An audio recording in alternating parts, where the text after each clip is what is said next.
Hello student, तो आज हम जिस टॉपिक के बारे में बात करने वाले वो हमारा डिजाइन का ही एक टाइप है जिसको हम बोलते हैं स्प्लाइन।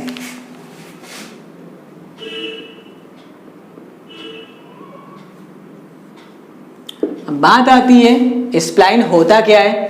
तो ये जो टॉपिक हमारा है बहुत ही ज़्यादा इम्पोर्टेंट टॉपिक है हमारे गेट एग्जाम के लिए, जेईई एग्जाम के लिए और हमारा चाहे वो डिप्लोमा के लिए हो। तो ये टॉपिक हमारे सभी के लिए बहुत ही यूजफुल होता है, तो इसको आप ध्यान से देखिएगा और वीडियो को इसको बिल्कुल मत कीजिएगा क्योंकि आपको वीडियो फिर ये समझ में नहीं आएगी। तो हमने यहाँ पे दो डायग्राम बना के रखे हैं, आपको ये डायग्राम बिल्कुल सेम लग रहा होगा। तो ये हमारा जो ये एक हमारा शाफ्ट है और हमारा सेम ये हब है, ठीक है। इसमें हमारे जो ये तीर कटे हुए हैं इसको हम बोलते हैं स्प्लाइन, ठीक है। सेम इसमें भी हमारा ये स्प्लाइन होता क्या है। तो स्प्लाइन एक यूनिक टाइप की की होती है जो कि हमारे शाफ्ट के ऊपर ही कई सारी की उसके एक्सिस के पैरेलल बनाई जाती हैं, उसके जो एक्सिस होता है उसके पैरेलल बनाई जाती हैं, ठीक है। तो जो शाफ्ट में हमारे स्प्लाइन बनाया जाता है वो मिलिंग प्रोसेस से बनाया जाता है, मिलिंग प्रोसेस से बनाया जाता है। और जो हब में स्प्लाइन बनाया जाता है वो हमारा ब्रोचिंग प्रोसेस से बनाया जाता है, ब्रोचिंग प्रोसेस से, ठीक है। और हमारा स्प्लाइन में हम टेपर प्रोवाइड नहीं करते हैं ताकि जो हमारा हब और स्प्लाइन में वो हमारा एक्सियल मोशन हो सके, इसलिए हम इसमें टेपर को प्रोवाइड नहीं करते हैं। बात कर लेते हैं स्प्लाइन के टाइप्स के बारे में, इसके कितने टाइप होते हैं। तो स्प्लाइन के 3 टाइप होते हैं, 3 टाइप्स। पहला जो होता है उसको हम कहते हैं straight spline, straight spline. Next type उसका होता है उसको हम कहते हैं इनवॉल्यूट स्प्लाइन, इनवॉल्यूट स्प्लाइन। और जो इसका लास्ट टाइप थर्ड टाइप होता है उसको हम कहते हैं सेरेशन स्प्लाइन, सेरेशन स्प्लाइन, ठीक है। तो ये 3 टाइप के स्प्लाइन है जो हम डिस्कस करने वाले हैं इस वीडियो में। तो चलिए पहले इसको रफ कर देते हैं। तो सबसे पहले हम बात कर लेते हैं स्ट्रेट स्प्लाइन के बारे में। बाद में स्ट्रेट स्प्लाइन। तो स्ट्रेट स्प्लाइन क्या होता है, जो हमारे तीर कटे होते हैं शाफ्ट में और हमारे हब में, जो भी इसके तीर कटे होते हैं उस पे हमारा टेपर प्रोवाइड नहीं होता है और जो हमारे तीर के कॉर्नर्स होते हैं वो हमारे बहुत ही चांस होते हैं उसके फेलियर होने के, ठीक है। ये हमारा सबसे सिंपल और सबसे साधारण प्रकार का स्प्लाइन होता है, ठीक है। तो अब इसके दूसरे टाइप के बारे में बात करते हैं हम, इनवॉल्यूट स्प्लाइन के बारे में, इनवॉल्यूट स्प्लाइन के बारे में। तो इनवॉल्यूट स्प्लाइन में क्या होता है, हमारे जो इसके तीर होते हैं, जो इसके की होते हैं वो हमारे गियर तीर की तरह इस पे कटे होते हैं, ठीक है, इनवॉल्यूट आकार के, जिससे कि हमारा क्या होता है इस पे स्ट्रेस जो कंसंट्रेशन होता है वो हमारा घट जाता है और ये हाई पावर ट्रांसमिट कर सकता है। इस पे सारे जो इसके तीर होते हैं वो हमारे इनवॉल्यूट तरह के होंगे, कुछ इस तरह से,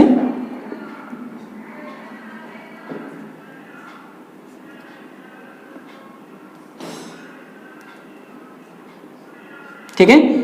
अब जो इसमें प्रेशर एंगल होता है, की का जो प्रेशर एंगल होता है हमारा वो 30 डिग्री का होता है, ठीक है। की का जो प्रेशर एंगल होगा 30 डिग्री होगा और जो हमारे इसमें पावर ट्रांसमिट करा जाता है, टॉर्क को जो ट्रांसमिट किया जाता है, टॉर्क का ट्रांसमिशन इसमें हम हाई कर सकते हैं, हाई टॉर्क ट्रांसमिशन कर सकते हैं। बट ऐसा हमारा इसमें सेरेशन स्प्लाइन में, सेरेशन स्प्लाइन के बारे में बात कर लेते हैं, सॉरी ये दूसरा टाइप था। अब तीसरा टाइप इसके सेरेशन स्प्लाइन के बारे में बात कर लेते हैं। सरेसन स्प्लाइन, ठीक है। तो सरेसन स्प्लाइन में क्या होता है, इसमें हमारे वी ग्रुप्स कटे होते हैं, 2 से ज्यादा वी ग्रुप्स कटे होते हैं। इनमें जितने भी होंगे हमारे वी ग्रुप्स कटे होंगे कुछ इस तरह से।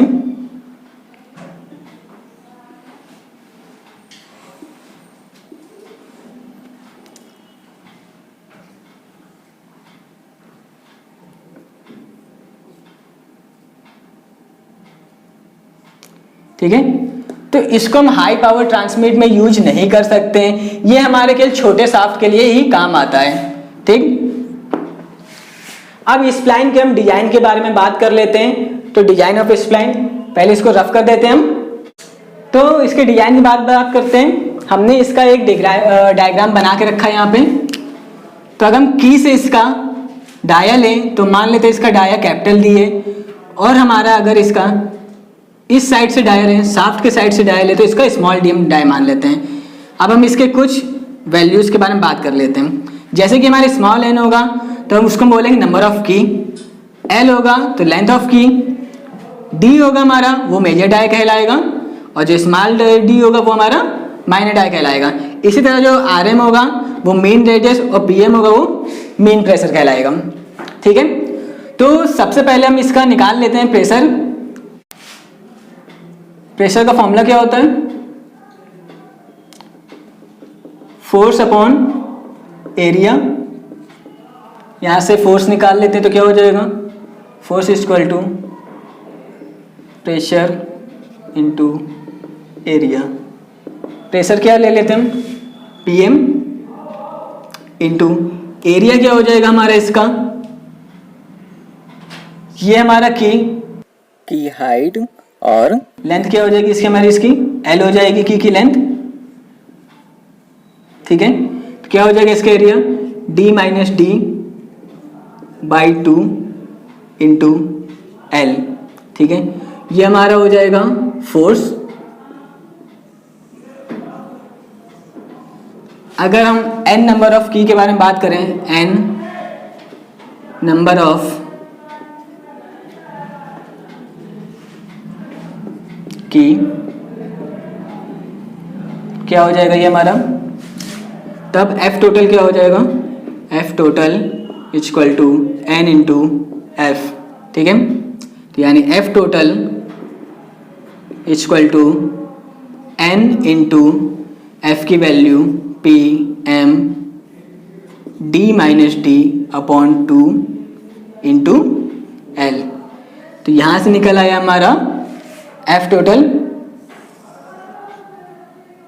अब बात कर लेते हैं इसके टॉर्क के बारे में हम। तो टॉर्क का फॉर्मूला क्या था हमारा, tau equal to force into mean radius R M. ठीक है, फोर्स हम निकाल रखे हैं यहाँ पे, टोटल क्या हो जाएगा, N into P M D minus D by 2 into L. और जो हमारा आर होगा इसका, इसको हम क्या लिख सकते हैं, R capital R plus small R upon 2। Capital जो आर होगा वो हमारा, हम यहां से ले लेते हैं इसको, यहां से यहां तक होगा कैपिटल आर, और जो हमारा स्मॉल आर होगा वो क्या हो जाएगा, वो यहां से हमारा यहां तक हो जाएगा। ठीक है, अब ऊपर का हम पोर्शन रफ कर देते हैं। ठीक है, तो इसको सॉल्व करते क्या हो जाएगा, tau equal to N into P M D minus D by 2 into L. अब हम इसको क्या लिख सकते हैं, आर को हम लिख सकते हैं कैपिटल डी बाई 2, ठीक है, प्लस स्मॉल डी बाई 2, ठीक है, अपॉन में 2, ये लिख सकते हैं। तब इसको हम सॉल्व कर लेते हैं, क्या हो जाएगा ये हमारा, इसको नोट कर लेते हैं पूरा।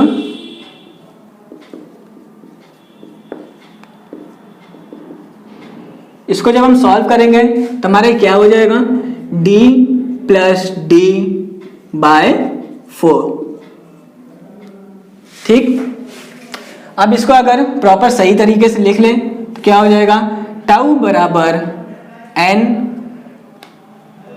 1/8 into n into P M mean pressure, और इसको हम क्या लिख सकते हैं, a minus B A plus B, formula सब जानते होंगे, A square minus B square. ठीक है, तो ये हमारा आ जाएगा शियर स्ट्रेस। अब इसके एक न्यूमेरिकल के बारे में बात कर लेते हैं जिससे कि आपको ये फॉर्मूला क्लियर हो जाए। फिलहाल तो ये फॉर्मूला भी हमारे एग्जाम में पूछे जाते हैं, आपको इसके ऑप्शनल दे रखेगा और आपको पूछ लेगा इस पे से कोई भी आपको पार्ट्स गायब कर देगा, कोई भी, जैसे कि हमारा पीएम गायब के पीएम की जगह में क्या लिख देगा यहाँ पे हमारा, जैसे कि मान लिया हमने टॉर्क लिख दिया, टी लिख दिया, तो आपको ऐसे ही 4 ऑप्शन दे देगा, पूछ लेगा कि इसमें से सही सूत्र क्या है। अगर आपको सूत्र पता होगा तो आप आराम से इसको टिक लगा सकते हैं और अपना क्वेश्चन कर सकते हैं। ठीक है, तो इसको रफ कर देते हैं ताकि मैं आपको एक न्यूमेरिकल के जरिए आपको ये फॉर्मूला क्लियर करवा सकूं। तो यहाँ पे एक जैसे न्यूमेरिकल लिखा हुआ है, a standard spline 8 into 52 into 60 mm is given, this is transmit 20 kilowatt 20 kilowatt power at 300 RPM, the diameter of spline at to find. तो इसका डायमीटर हमको फाइंड करना है, इसकी डायमेंशन। ठीक है, अब इसमें जो हमारा गिवन दिया हुआ है उसको हम लिख लेते हैं। तो हमारे ये जो अगर इस फॉर्म में दिया होगा तो आप लोगों को कुछ नहीं करना, बस एक बात याद रखनी है कि जो इसका पहला होगा वो हमारा क्या हो जाएगा, नंबर ऑफ की। जो इसका छोटा दिया होगा वो हमारा स्मॉल डी यानी माइनर डाया, बड़ा जो दिया होगा वो हमारा मेजर डाया हो जाएगा यानी कैपिटल डी। ठीक है, 8 इंटू 52 इंटू 60, और हमारा क्या दिया हुआ है, इसका प्रेशर पावर दी हुई है कितना, 20 किलो वाट। अगर हम इसको वाट में चेंज करेंगे तो 20 इंटू 10 की पावर 3 वाट। ठीक है, और क्या दिया हुआ है इसका, आरपीएम दे रखा है 300। तो ये 3 वैल्यू दे रखी है हमको क्या फाइंड करना होगा इसमें, यहां से सबसे पहले तो हमको यहां से टॉर्क फाइंड करना होगा। टॉर्क किस फॉर्मूले से फाइंड करना होगा पता होना चाहिए आपको। फॉर्मूला क्या होता है, P बराबर 2 पाई NT बाई 60। ठीक है, अगर इसको हम चेंज कर लेंगे तो क्या हो जाएगा, T बराबर P into 60 by 2 pi into N। इससे हम टॉर्क फाइंड कर लेते हैं यहाँ पे, तो सॉल्व करते हैं इसको। T बराबर P कितना दे रखा है हमारा, 20 इंटू 10 की पावर 3 इंटू 60 बाई 2, पाई की वैल्यू 3.14, N की वैल्यू कितनी दे रखी है हमारी 300।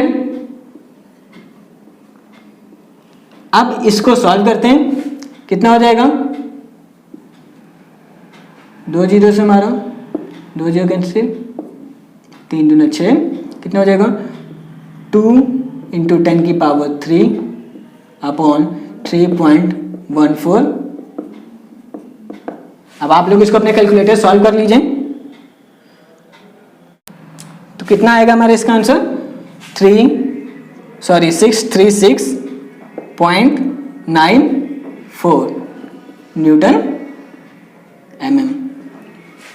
ठीक, अब इस तरह में T आ गया, तब हमको कौन सा फॉर्मूला लगाना है, जो भी फॉर्मूला अभी हमने निकाला था इसका शियर स्ट्रेस का स्प्लाइन में, तो ये फॉर्मूला मैंने पहले से इसमें नोट करके रखा हुआ है यहाँ पे। बस हमको यहाँ पे अपनी जो गिवन वैल्यू दे रखी है वो हमको पुटअप करनी है। तो T दे रखा है हमारा, T की वैल्यू कितनी हमने निकाली 636.94 बराबर 1/8। प्रेशर कितना दे रखा है, मीन प्रेशर 20 इंटू 10 की पावर 3। लेंथ हमको फाइंड आउट करनी है, N कितना दे रखा है हमको 8, और हमारा कैपिटल D की कितना दे रखा है 60, तो यानी कितना हो जाएगा 3600 माइनस 52, तो इसका कितना हो जाएगा 27।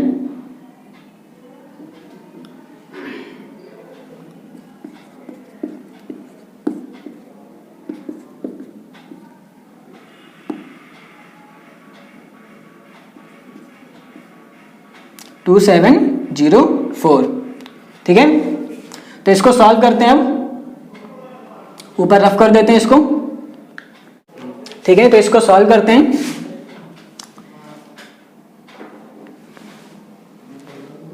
L इक्वल टू पूरा लिख लेते हैं हम, क्या हो जाएगा